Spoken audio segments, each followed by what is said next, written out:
Good morning gentleman. Education win research में आपका स्वागत है। कल के सीरीज जो मैं ले रहा था उसमें मैं विटामिन के बारे में डील किया था। क्या किसके बारे में डील किया था? विटामिन के बारे में। ठीक है, उसमें कुछ लेफ्ट ओवर हो गए थे तो उस टॉपिक को अभी मैं, ठीक है, लेफ्ट ओवर जो टॉपिक रहा है उसको अभी मैं यहाँ पे डील करेंगे। इसके अंतर्गत हम आपसे बात करेंगे पपाया के बारे में। ठीक है, पपाया के बारे में अगर हम बात करें तो इसको जो है क्या कहा जाता है? Fruit of angel. ठीक है, फ्रूट ऑफ एंजल। और दूसरी चीज इसको जो डिस्कवर और इसको फ्रूट ऑफ एंजल जो कहा गया and that is said bye, ठीक है, that is said bye Christopher Columbus. Christopher Columbus को नाम जानते होंगे। तो क्रिस्टोफर कोलंबस ने जो है, क्रिस्टोफर कोलंबस इन्होंने पपाया को फ्रूट ऑफ एंजल की उपाधि दी थी। ठीक है, उस अब जो बात करते हैं प्रोटीन में, ठीक है, क्या बात करते हैं प्रोटीन के अंतर्गत? प्रोटीन्स में, तो प्रोटीन्स में जो हम बात करेंगे उसमें हम बात करेंगे आज अल्फा केराटीन पे। ठीक है, अल्फा, एक सेकंड सॉरी,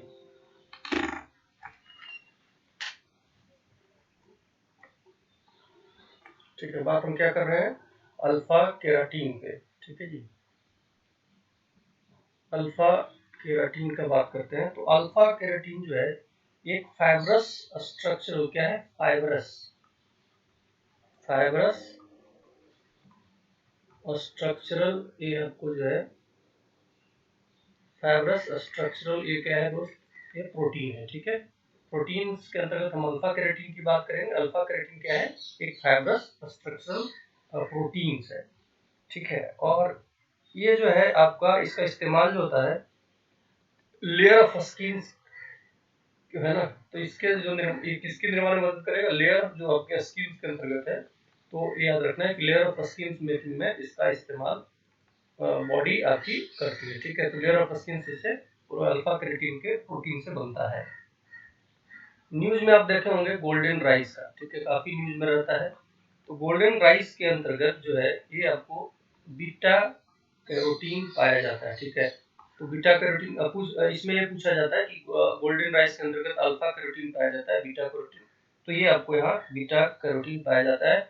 और ये जो बीटा कैरोटीन है इसको ऑब्टेन किया गया था, एंड दिस ऑब्टेन फ्रॉम, किससे? उसको डैफोडिल्स, डैफोडिल्स एक बहुत ही अच्छी कविता है, पोएम है विलियम वर्ड्सवर्थ का। ठीक है, तो डैफोडिल्स का आप फ्लावर देखिएगा येलो कलर का होता है एंड वेरी ब्यूटीफुल फ्लावर है ये।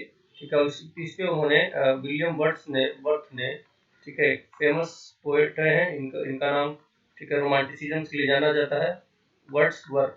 तो इन्होंने एक पोएम लिखा था, तो दैट पोएम इस पे लिखा गया था, डैफोडिल्स पे लिखा गया था। तो ये जो पोएम है इसकी रचना उन्होंने डैफोडिल्स को केंद्र में रख करके उन्होंने किया था। तो ये तो बेसिक चीजें मैंने विटामिन के अंदर जो लेफ्ट ओवर था टॉपिक्स उसको मैंने आपको बताया। ठीक है, इसके अंतर्गत हम आज बात करेंगे विटामिन डी। ठीक है, और विटामिन डी को इसको हम एक्चुअली एक हार्मोन है। Vitamin D is not vitamin, this is actually an hormone. ठीक है, एक्चुअली ये हार्मोन नॉट हार्मोन, ये एक्चुअली एक हार्मोन की तरह है। ठीक है, हार्मोन, हार्मोन की तरह से, सॉरी, एक्चुअली क्या है? एक हार्मोन है। हार्मोन कैसे लिखेंगे? हार्मोन। ठीक है, ये एक्चुअली एक हार्मोन है। ठीक है, अब इसके अंतर्गत जो कुछ भी लेफ्ट ओवर टॉपिक्स थे विटामिन डी के अंतर्गत, जो कल टेक्निकल ग्लिच आने की वजह से मैं पूरा नहीं करवा पाया, ठीक है, तो उसको जो है थोड़ा मैं अभी आपसे वन बाय वन डिस्कस कर लेता हूँ। ठीक है,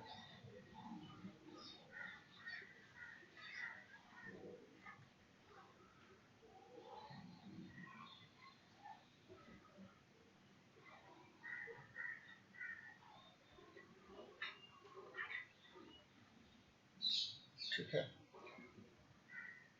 अब इसके अंतर्गत हम पढ़ेंगे एक्सरेज के बारे में आज, जो थोड़ा सा एक्सरे, हैवी मेटल, साल्ट, ठीक है, एक्सेट्रा। डीनेचर है एक प्रोटीन है जहाँ पे इंफ्रारेड रेज नॉट, ठीक है, तो X rays, heavy weight, salt etcetera, denature a protein whereas infrared does not. ठीक है, तो इंफ्रारेड का जो होता है वो आपको प्रोटीन नहीं होता, लेकिन जो हैवी साल्ट्स वगैरह हैं ये सब प्रोटीन्स के अंतर्गत एक डीनेचुरेटेड प्रोटीन्स हैं। अब हम गोल्डन राइस की अगर बात करें, ठीक है, कल अभी जो मैंने बताया था कि गोल्डन राइस, ठीक है, गोल्डन राइस एक्चुअली एक जीएम क्रॉप्स है, ठीक है। अगर हम बात करते हैं जीएम क्रॉप्स का मतलब जो है ये आपको सॉरी ये आपको एक जेनेटिकली जो है एक मॉडिफाइड क्रॉप है, ठीक है, जेनेटिकली मॉडिफाइड क्रॉप्स में ये आता है जीएम क्रॉप्स, ठीक है। इसके रेगुलेशंस के लिए वो जीएम की काउंसिल बना जाती है जो रेगुलेट करती है, ठीक है, कि कौन से प्रोडक्ट को पब्लिक यूज में करना है या नहीं, ठीक है। अब जो प्रोटीन्स होता है, ठीक है, जो मैं अभी बात कर रहा था प्रोटीन्स का, तो प्रोटीन्स जो है एल्डरली पीपल की आवश्यकता होती है, that needs of elderly peoples are probably higher than that for the young.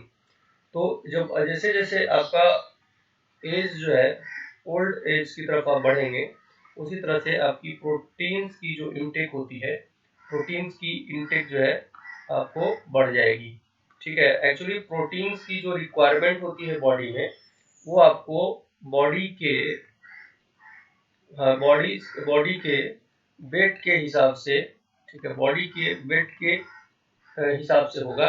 तो मतलब आपकी बॉडी जितनी होगी पर केजी, आई थिंक पर केजी जो है आपको 1 ग्राम प्रोटीन्स एक्चुअली चाहिए। 60 केजी के आपका वजन है तो 60 ग्राम प्रोटीन्स जो है आपको बॉडी को पर डे चाहिए।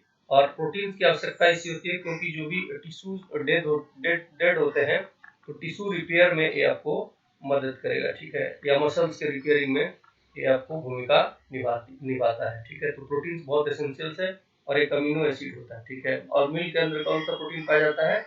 केसिन्स पाया जाता है, ठीक है। मिल्क के अंतर्गत जो है आपको केसिन्स पाया जाता है। तो प्रोटीन जैसे जैसे आपकी एज बढ़ेगी वैसे वैसे प्रोटीन की आवश्यकता बढ़ जाएगी, ठीक है। तो ये बेसिक चीज़ मैंने आपको बता दिया, ठीक है। जितना ग्राम कैप है उतना ग्राम लगभग आपको प्रोटीन लेनी चाहिए, ठीक है। अंडे में प्रोटीन मिल जाएगा आपको काफ़ी अच्छा, 8 ग्राम का लगभग मिलता है, ठीक है। अगर बड़े अंडे आप खाते हो तो 8 ग्राम का लगभग 4 ग्राम मिलता है, तो 8 ग्राम के आसपास आपको उसमें से मिल जाता है। अब हम बात करते हैं स्टार्च एंड देन सेल्यूलोज, ठीक है। अब स्टार्च और सेल्यूलोज में अंतर समझिए, ठीक है। स्टार्च और दूसरा है सेल्यूलोज। तो स्टार्च किस में पाया जाता है? पोटैटो के अंतर्गत मैंने बताया था, पोटैटो के अंतर्गत पाया जाता है। पोटैटो ये क्या है? मॉडिफाइड स्टेम्स है, कल भी मैंने बताया था ये आपको मॉडिफाइड स्टेम्स है। अगर वहीं पे मैं आपसे पूछ दूं स्वीट पोटैटो क्या है, इसकी क्या कैरेक्टरिस्टिक्स है, स्टेम्स मॉडिफाइड है या रूट है, तो आपको इसको जवाब देना होगा ये मॉडिफाइड रूट्स है, ठीक है। ये मत समझिएगा कि दोनों में प्रोटोटो है, कॉमन है, तो ये दोनों जो है स्टेम्स ही होगा, नहीं। एक स्टार्च जो है ये आपको पोटैटो जो है ये आपको मॉडिफाइड स्टेम्स है, और स्वीट पोटैटो जो है मॉडिफाइड रूट के तौर पे जाना जाता है। तो यहाँ पे स्टार्च जो है ये आपको इसमें जो होता है स्टार्च के अंतर्गत, ठीक है, यहाँ पे स्टोर्ड फूड्स होते हैं, ठीक है।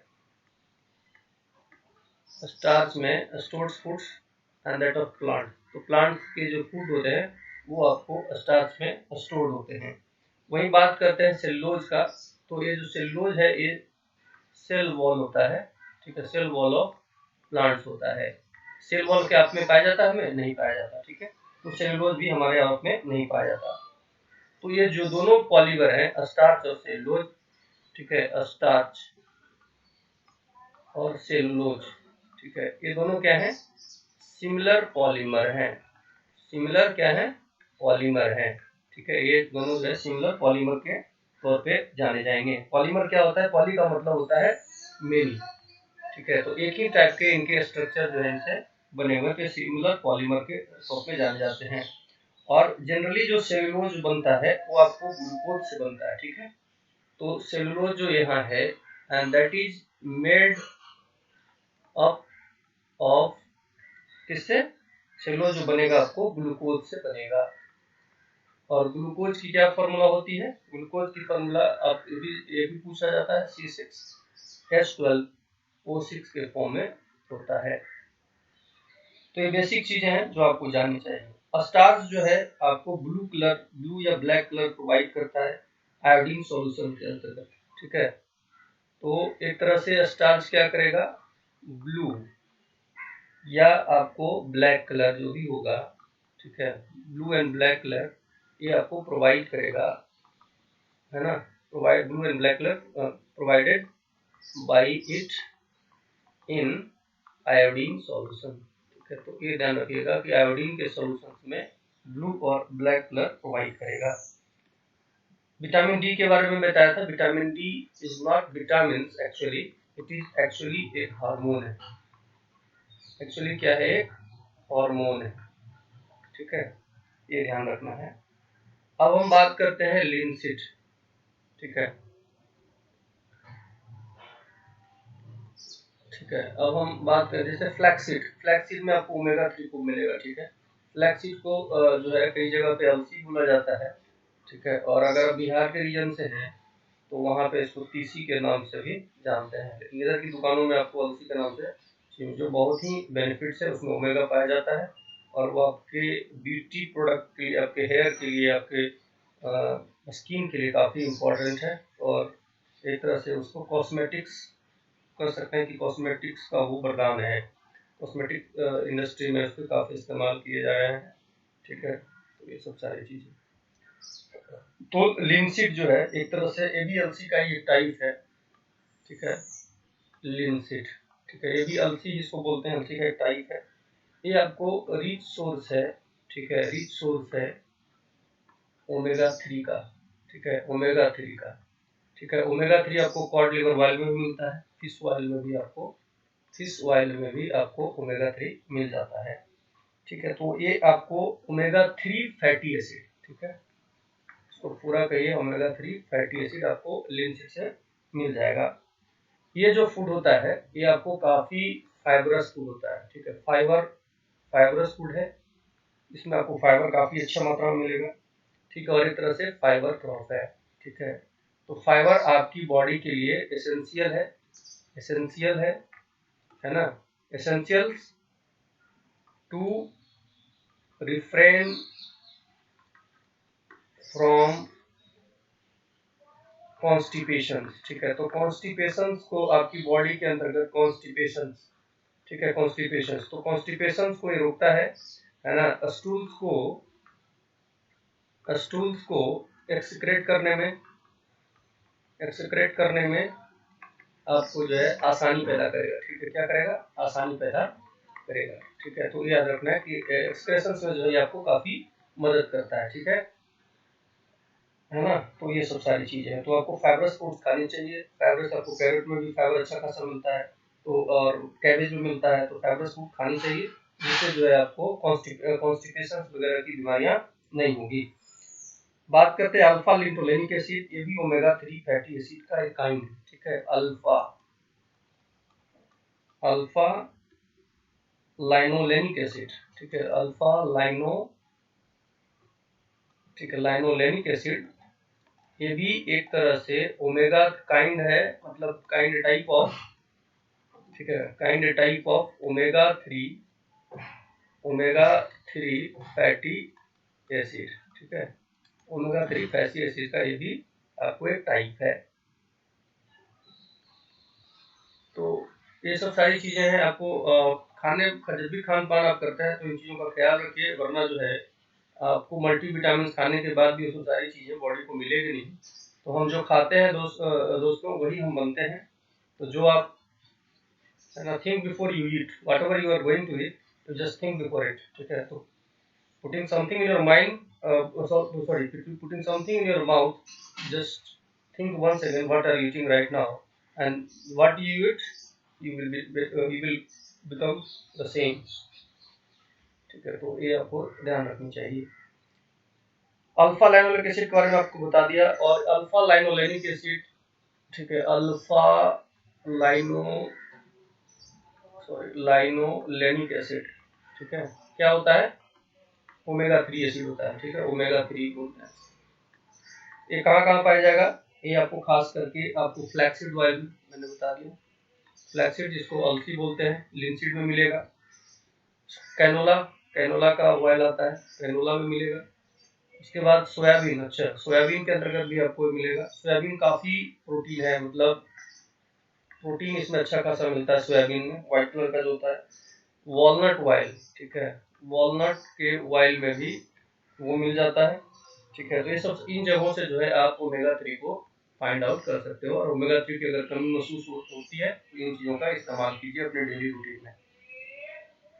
बात करते हैं फैट्स का। तो फैट्स बैड नहीं है, ठीक है। दो तरह के फैट्स होते हैं बॉडी के अंतर्गत, एक गुड फैट और एक बैड फैट, ठीक है, गुड फैट और बैड फैट। तो गुड फैट इसलिए आवश्यक है क्योंकि ये आपको एनर्जी प्रोवाइड करता है, it provides energy. What it provides? It provides energy to your body, ठीक है। और जब फैट की कमी होगी तो सर्टेन मोमेंट के बाद फिर वो जो है प्रोटीन्स को जो है कन्वर्ट करके वो आपको एनर्जी दी जाती है। तो मैक्सिमम एनर्जी जो है मेटाबॉलिक प्रोसेस में अगर आपको मिलता है, ठीक है, मेटाबॉलिक प्रोसेस जो है उसके अंतर्गत, ठीक है, मैक्सिमम जो आपको एनर्जी है वो आपको कौन देगा? वो आपको फैट से ही मिलेगा। तो फैट्स भी आपको लेना चाहिए।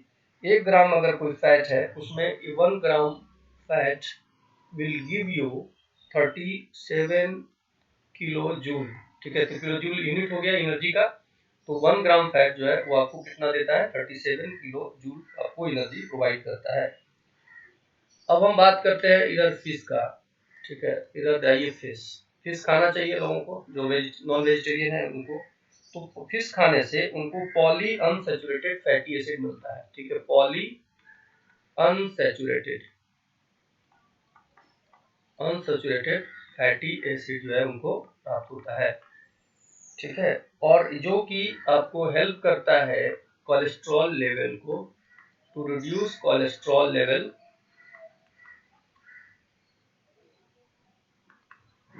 ठीक है। तो बॉडी के अंतर्गत जो कोलेस्ट्रॉल लेवल बढ़ जाता है ना, अगर कोलेस्ट्रॉल लेवल बढ़ गया तो आर्टरी के अंतर्गत जो है आपको ब्लॉकेज देखने को मिलता है। और जिसके बाद अगर मैक्सिमम 60 to 70% अगर ब्लॉकेज हुआ तो हार्ट अटैक आने की संभावना बढ़ जाती है। अब हार्ट अटैक आजकल जिम में जाने वाले लोगों का बढ़ रहा है। अब जिम में जाने से की वजह से नहीं हो रहा सर, एक तो कोविड का इफेक्ट भी है, और दूसरी बड़ी चीज जो है वो जो है सेलेक्टिव जो है प्रोडक्ट्स का इस्तेमाल करते हैं, और जो है एडल्टरेटेड जो है प्रोडक्ट्स का भी इस्तेमाल करते हैं, ठीक है, और गलत तरीके से जो है उसका सेवन करते हैं। तो इसकी वजह से क्या होता है, उनकी बॉडी के अंतर्गत और भी न्यूट्रिएंट्स चाहिए जो उसको डाइजेस्ट करने में मदद करे, क्योंकि बॉडी आपकी सिर्फ जो है विटामिन डी और के को ही सिंथेसाइज कर पाती है, रादर देन बाकी जो विटामिन है उसको सिंथेसाइज करने के लिए आपको और भी प्रोटीन्स की आवश्यकता होती है। जैसे मान लीजिए विटामिन सी, ये आपको विटामिन ई को मतलब डाइजेस्ट करने में और उसको अपनी बॉडी के अंतर्गत एसिमिलेट करने में मदद करता है, ठीक है। जबकि विटामिन सी आपकी बॉडी ऑब्जर्व नहीं करती है, ये आपको फ्लश आउट हो जाता है, ठीक है, जब मतलब यूरिन के सहारे, ठीक है। तो यूरिन एक तरह से वेस्ट प्रोडक्ट को निकालने में मदद करता है, यूरेथ्रा से यूरिन निकलता है। तो ये सब सारी चीजें हैं, तो मतलब सारी चीजें होनी चाहिए, जिंक भी आपको चाहिए, एवरी न्यूट्रिएंट्स यू मस्ट, है ना, put up in your diet. तो आपको हर को लेना होगा डाइट में हर तरह के जो है न्यूट्रिएंट्स का इस्तेमाल करना चाहिए, बैलेंस फॉर्म में खाना चाहिए।